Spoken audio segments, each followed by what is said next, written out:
Hey everyone, and welcome to the Coso Capital Podcast, formerly Everything About Wealth, where we discuss wealth building and personal development.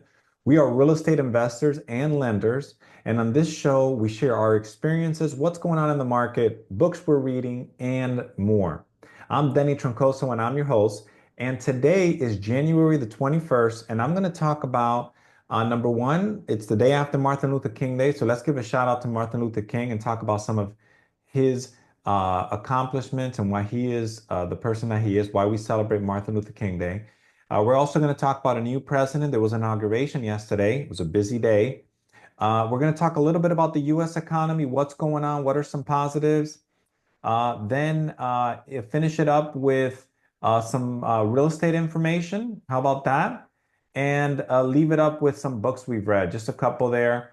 Um, and maybe a little bonus at the end. We'll see. So let's start with Martin Luther King Day and just a couple of fun facts.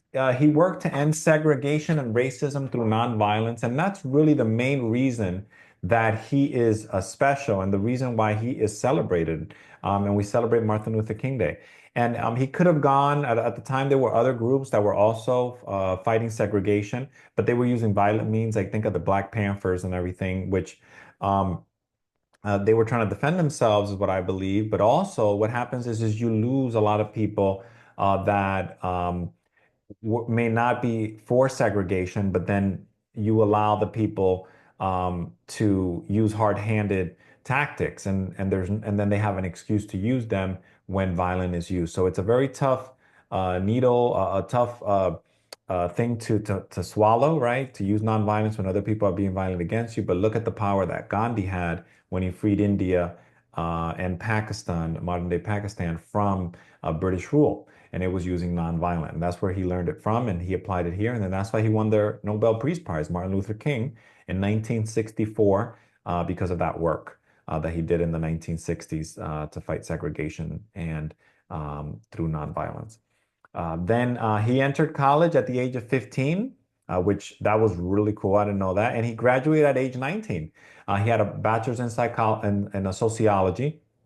And then not only did he do that, but he had his PhD by age 25. So the guy was sharp, right? The guy was really sharp for his and one an interesting fact, and with working in segregation, he was arrested over 29 times in his lifetime. And I think he died, he wasn't even 40, if I remember correctly. But he's arrested over 29 times for his work in segregation. And these are some quotes from MLK. Faith is taking the first step even when you don't see the whole staircase. I love that one. I mean, it's like moving forward even when you don't see all the way to the end of where you're going. But just as long as you see the first step, just take that step. We must accept finite disappointment, but never lose infinite hope. Ooh, another one, inspiring one. Um, Disappointment is temporary. Hope is infinite. I like it. The next one, the complete education gives one not only power of concentration, but worthy objectives upon which to concentrate. Concentration is so important for achievement, but the education isn't just, um, it's not only the power of concentration focus, but worthy objectives, the right things to concentrate on. Oof, another powerful one. Change does not roll in on the wheels of inevitability, but comes through continuous struggle. All right. Let me tell you, if it's human rights, racial rights, whatever you're fighting for, it doesn't come through unless you struggle. And then even personal achievement. You may have luck here and there, and some things may come easy, but most things over the long term take struggle. They're challenging. And but then when you overcome those, you can continue growing and achieving. So everything is continuous struggle. And then the last one is darkness cannot drive out darkness. Only light can do that. Hate cannot drive out hate. Only love can do that. And I mean, what are we going to get for hating our neighbors or hating people that vote in different ways that we do or believe things that we don't? You don't get anything for that. We need to love everyone. We need to get along and respect each other in these ways. I think I believe in that, treating our neighbor. We're not going to get along, everybody, but I think everyone can support each other. All right. So uh, This now let's go ahead and jump to the U.S. economy. Well, in fact, let's a little word from our sponsor. If you're looking to refinance or buy a home, we can help you get the financing you need.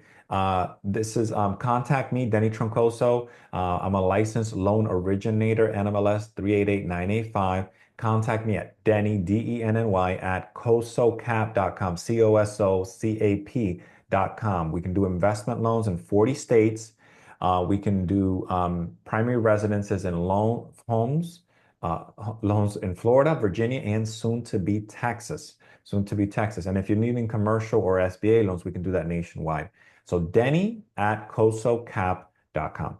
And now let's talk about the US economy. And the US economy is really booming, really. 2025, according, I believe it's to the IMS, it's an article with the US, the Wall Street Journal. 2025 expected growth is was 2.2% before, but now it's actually 2.75%, which is for an advanced economy, it's huge. So that means its economy's humming.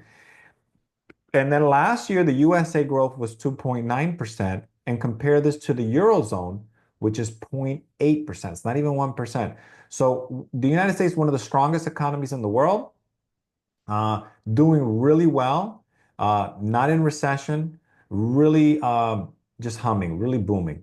And why is that? Well, it's a productivity growth is the number one thing. I don't know if that's Chat GPT or robotics, manufacturing, what's going on there. Didn't really go into that much, but it's a mix of all those things. It's a resilient labor market, even though interest rates have been increased. The labor market has maintained its robustness. There's more jobs. There's still a lot of jobs out there. It's not as many jobs per person, but there's still a lot of jobs, and it's just strong. It's been growing. I mean, the last month it was like 250,000 jobs when 150,000 were expected. So it's huge. It's just doing really well.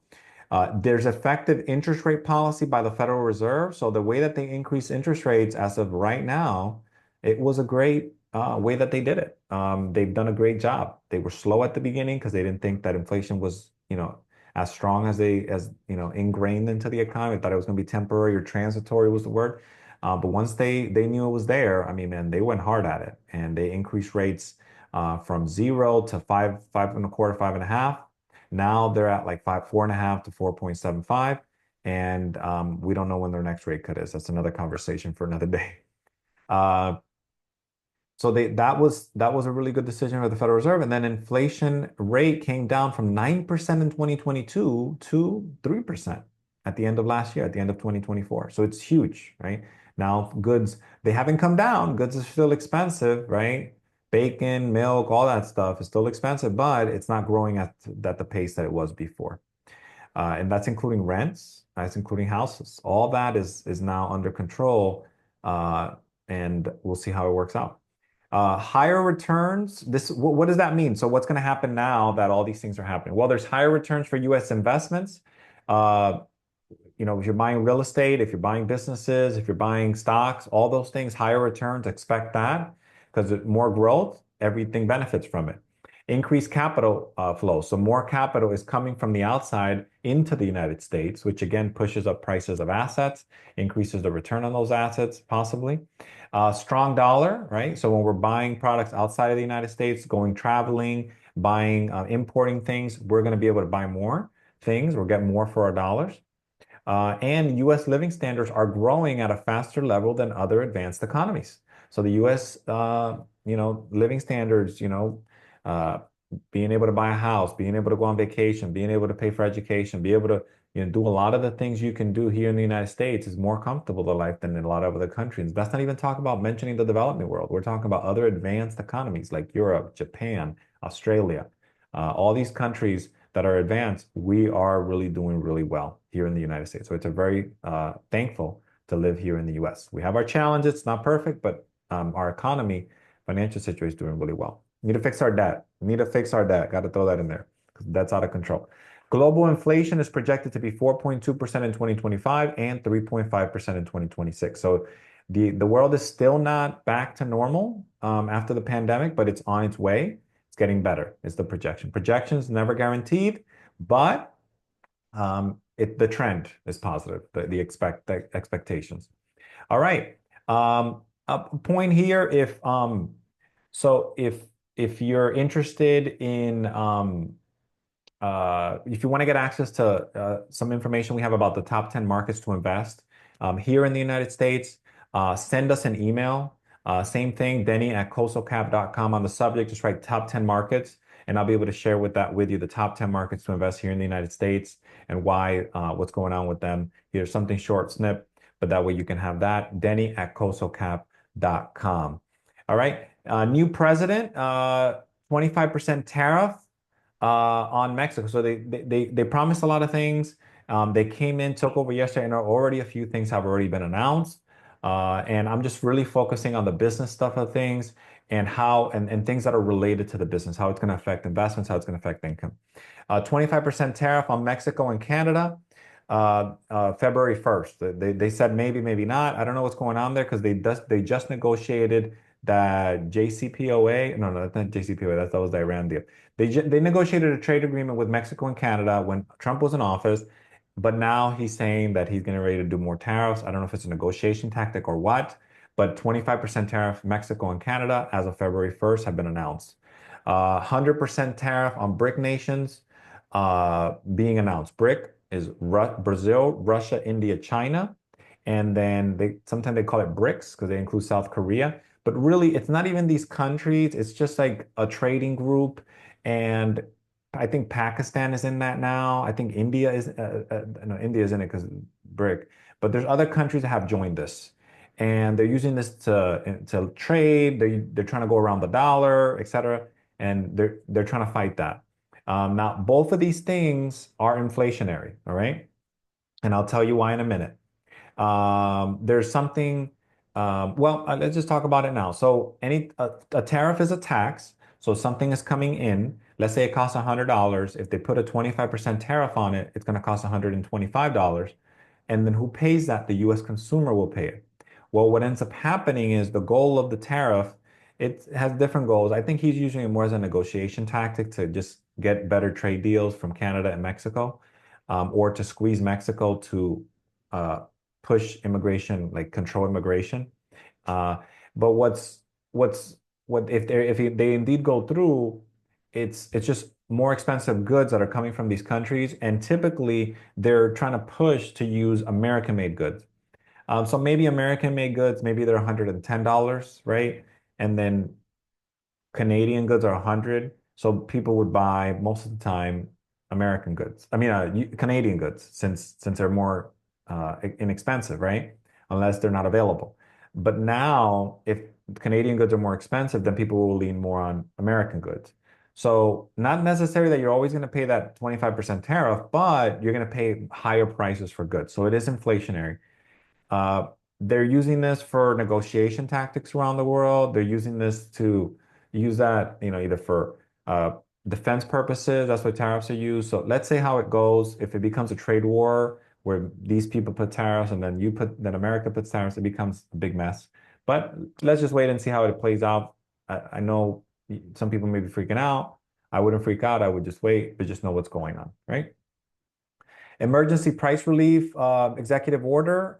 There's something about for all departments to do some type of emergency price relief. These are when we're talking about all the departments, we're talking about Department of Education, we talk Department of Commerce, we're talking about all the, Department of the Interior, all the department heads to do something, to save money, to help people. I don't know, Department of the Interior, maybe the parks, right, to make parks more affordable. Maybe if it's the Defense Department, maybe I don't know what they would do, frankly. Maybe they're gonna pay more for rent in certain places, right? Get things before. They're gonna try to cut costs.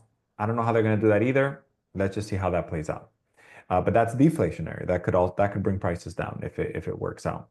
National emergency at the southern border has been declared, deploying the armed forces and National Guard. Asylum seekers to remain in Mexico has also been announced. That's both those things are inflationary, all right? At the border, no matter how you feel, it needs to be protected, right? People can be coming across the border illegally, which I get. That's no problem. But it is inflationary because now people that will be coming in here, maybe working in construction, working in restaurants, immigrants, those people may not be coming anymore, or as many. and an asylum seekers remain in Mexico, those people, when you come into the border, and I'm not an immigration attorney, but based on reading, you come in and you claim asylum. What typically happens, you wait until your trial date for asylum, your hearing. And because the system is so backed up, it could take years. So these people that are waiting in asylum, they typically would get some type of work permit so they can work while they're waiting, right? And then when the time comes, they may or may not get approved. It just depends on the situation. Now, those people could have been working in construction, could be working in a restaurant, could be working in farms, could be working, filling in jobs that are necessary. There's some jobs that just are not being filled by Americans, right? They don't want to do. Like could be jobs in construction, could be jobs in fruit picking, could be jobs in just so many different types of jobs. And I think those jobs either what's going to happen is people are not going to be able to fill them. So the people that do fill them, wages are going to have to go up a lot. So then the cost of maybe food at restaurants is going to go up. Maybe fruits and vegetables may go up. Maybe construction costs to build a house may go up, right? Or repairs, right? So maintenance. So all those things are inflationary for those reasons. But keep an eye out. Let's see how it plays out. Again, this is just the numbers on how it all play out. The last one was energy emergency in Alaska and more production of coal. That's actually deflationary. It's more energy. More energy means lower prices, right? Supply and demand. So if we have more energy, the price of gasoline and other prices of things should go down, and maybe the price to produce some of these things, maybe like factories, maybe they would produce refrigerators, maybe refrigerators are more affordable because they don't need as much costly energy to uh,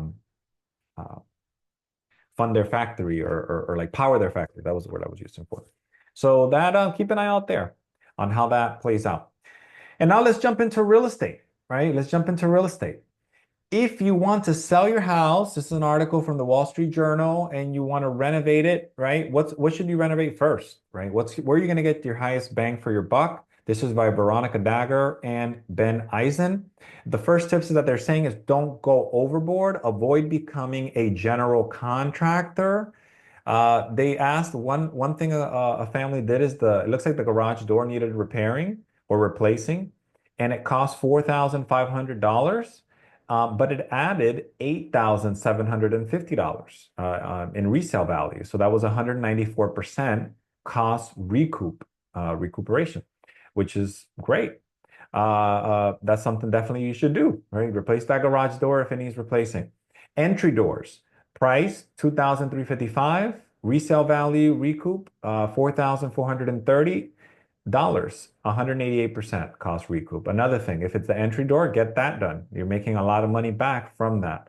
Minor exterior work is most likely to pay off as it gets buyers in the door. According to NAR, the National Association of Realtors, a seller would recoup 217% of lawn care, 104% of landscape maintenance, and 100% of landscape upgrades.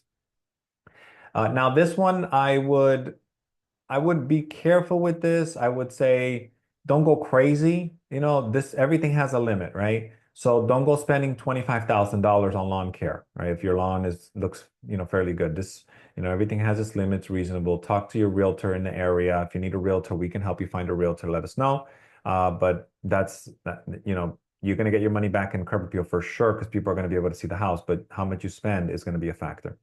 Refinishing hardwood floors can cost $3,400 on a 2,500 square foot house, but adds $5,000 in value. So that's another good investment that you get back. There's a high bar for remodeling kitchens or adding a new bathroom. Your taste must be neutral, right? So don't go putting in your favorite type of cabinet colors, favorite type of bathroom tile. Make sure that the colors and choices are neutral colors so the next person that comes in values it.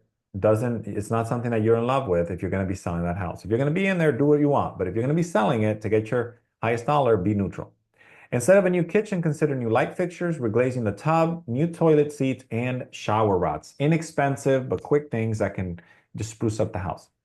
Roofing may only allow for a 50% cost recoup, or I would even put a zero recoup because if the roof is old, it's just gonna, if it's less than 5 years old, here in Florida, a lot of insurance, you have to replace it pretty much because the person won't be able to get insurance. Now, if the roof is $15,000, $20,000, I mean, you're not going to get a $25,000 bump for that, right? This example, I don't know how they did it. It looks like they spent 20,000 and they got 10,000. Maybe the appraiser gave them a boost for it. So another one. That one you probably just have to do.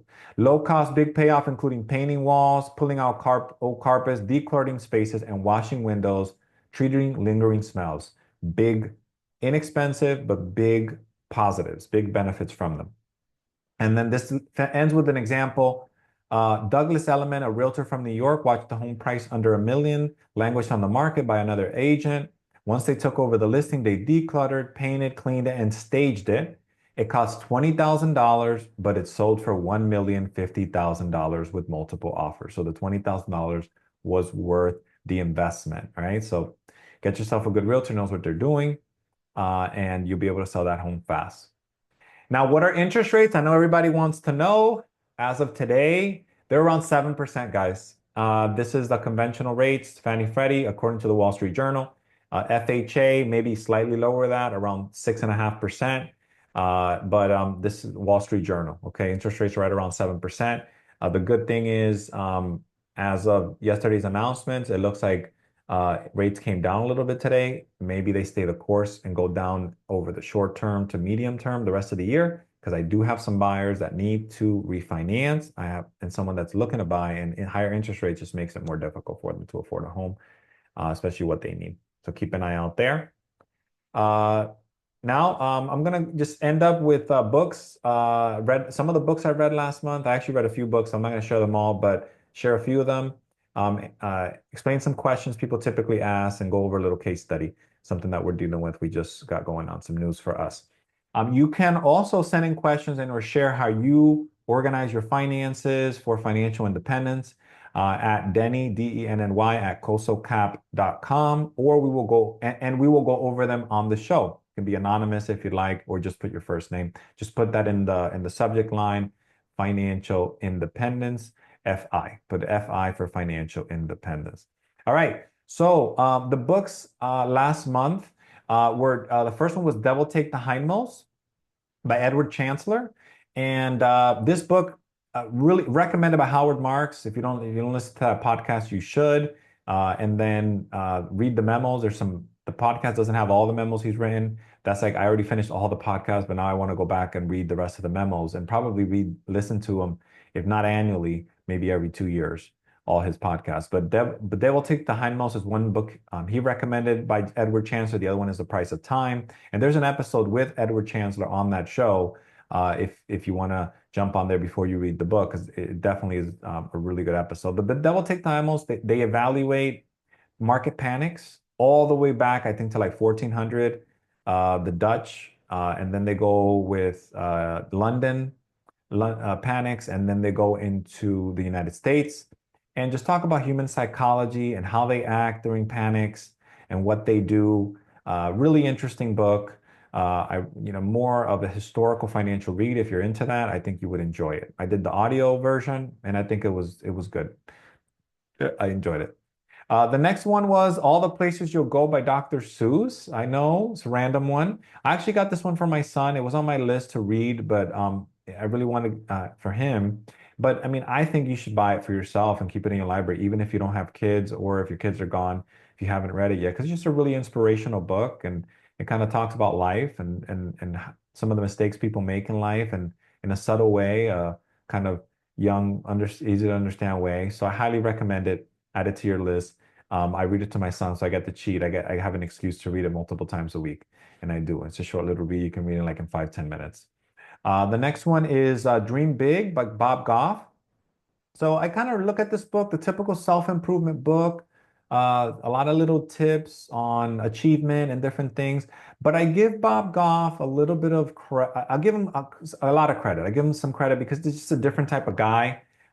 Every book has nuggets in it. He has a quirky personality, which I like, and he's a Christian author as well, but he doesn't really push Christianity on you, but he does mention some words of the Bible and Jesus and different things. So if you're really into that, you get a little bit of that as well, but it's not overbearing, or overwhelming for people that are not really looking for a Christian author book. And I really like, he mentioned something, sometimes you just got to quit. You've been doing something for a long time, you're tired of it, you're exhausted with it, just quit. You don't have to do it forever. I know that we need to be persistent, but sometimes, if it's an organization, you've been part of it, you're done. Hey, you're done. You've been doing this task, you're done, you're done.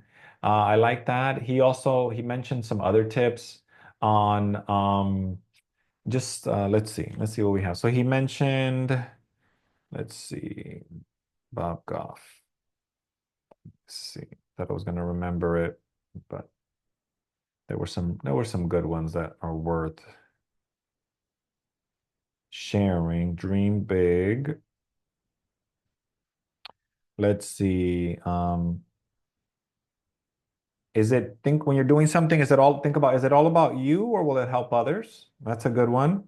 A quick story I really like was Delta Air, the company, Delta Airlines. They changed the way that they back out of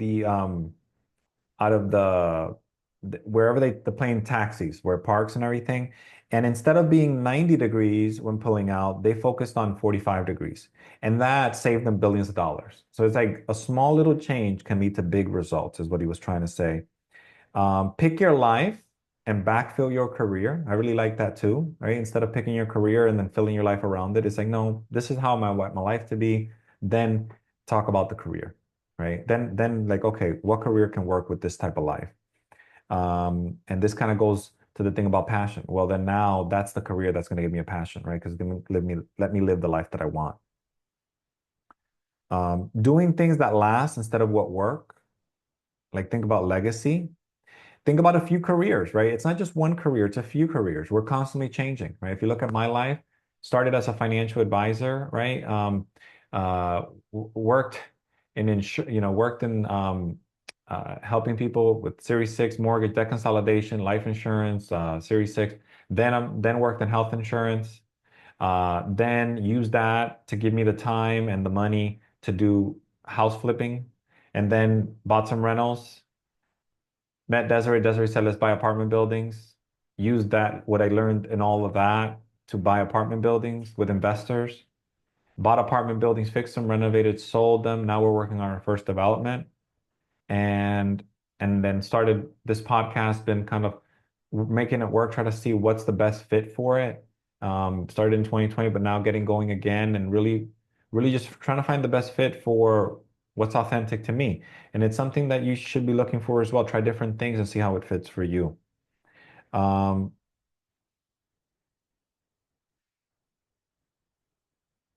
let's see. It says he said something about 1,000 words a day to be an author. Even if not being an author, writing down thoughts is a good idea. So leave that there. Bob Goff, Dream Big. Interesting. Unreasonable Hospitality was another good book. Really, I want to do kind of a whole episode really on that book. That's how good it was. It started off a little slow, but he had so many tips about unreasonable hospitality. He's used to be a manager of one of the top restaurants in New York City. I read this book. It's been on my list, but I moved it up because I have a customer that's looking to start a restaurant, and I'm helping them with the financing. So I wanted to, be valuable, right? I want to be not just provide a loan, but provide value. So I wanted to understand, and he read it, I read it, and we shared tips. We went over that, so it was exciting.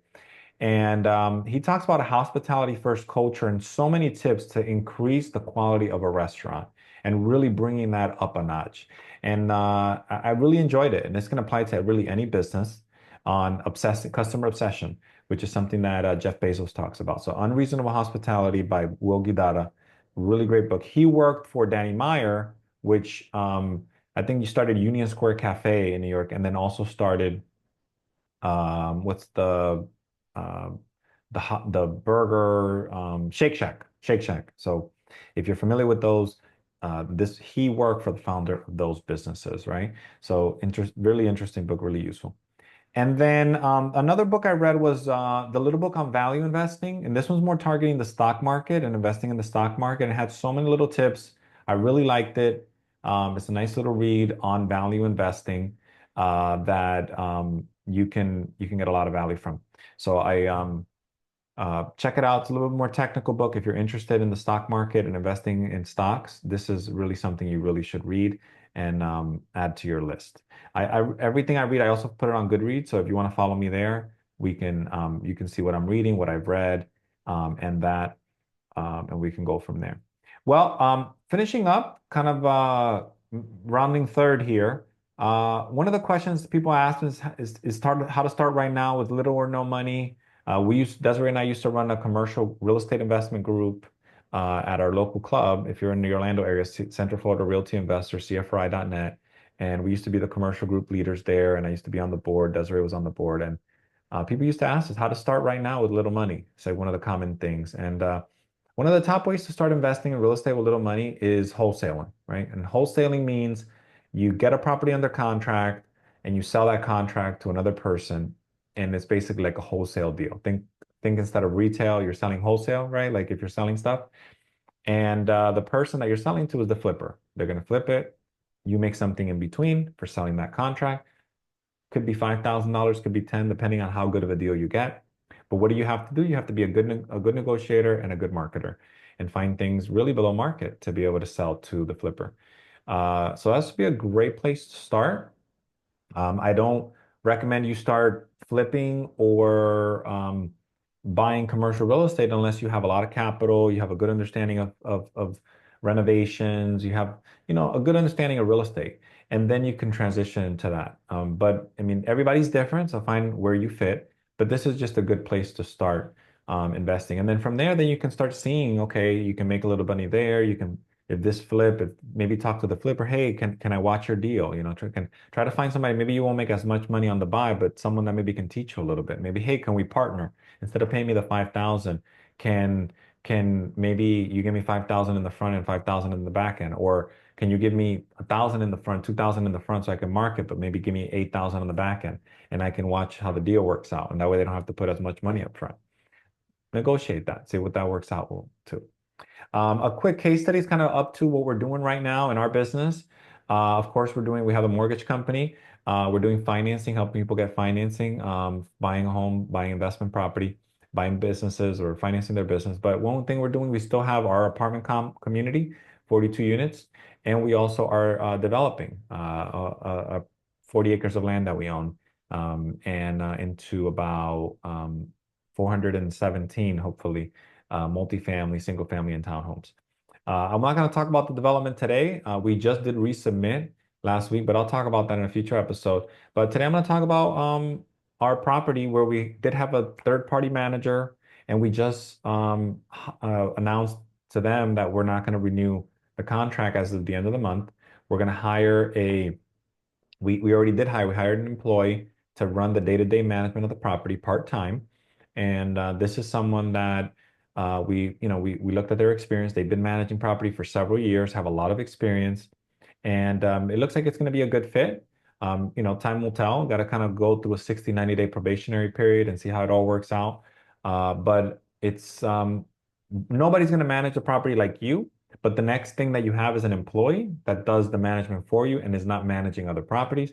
We had a real estate company that managed probably 300 properties, and they did a good job for a couple of years. But then they made some changes that started to get bumpy. It increased the vacancy rate. We were at 100%. It went, 5, 6, 7 vacant properties. Repairs started falling through the cracks, started taking long, and then no accountability from the ownership either. Not accepting responsibility. And I was like, look, this is not a really good fit. Let's see what we see on the market for an employee. I wasn't 100% sold on the whole hiring someone yet, because hiring is not easy. You got to find the right person. And I believe we did. I believe we found a really good person, a great candidate. I'm excited about them, excited what they can do. And we're getting ready to take over management once again. We did manage the property before, Desiree and I, but now we're just going to go ahead and hire somebody to do the management, and we're going to oversee them and see what we implement there. But with that, that's enough for today. If you're interested in learning how to invest with us on our next real estate project, or looking to lend money on real estate, contact us at denny@cosocap.com. We also do financing if you need money for buying a home or refinancing. But other than that, we'll see you next time. Please subscribe. Please subscribe. If you like the information, was it valuable? You want to hear more? Subscribe to the channel, like it, because what happens is more people will see it and then comment on it, right? Tell us, hey, we really like this. This we would like to learn more about. Send us a message as well. Send us an email, denny@coastalcap.com. Hey, Denny, can you cover this? Can you share that? And that gives me more topic ideas, right? And it makes it easier for me to put the show together because I'm still running a business and I want to do this because something I enjoy doing.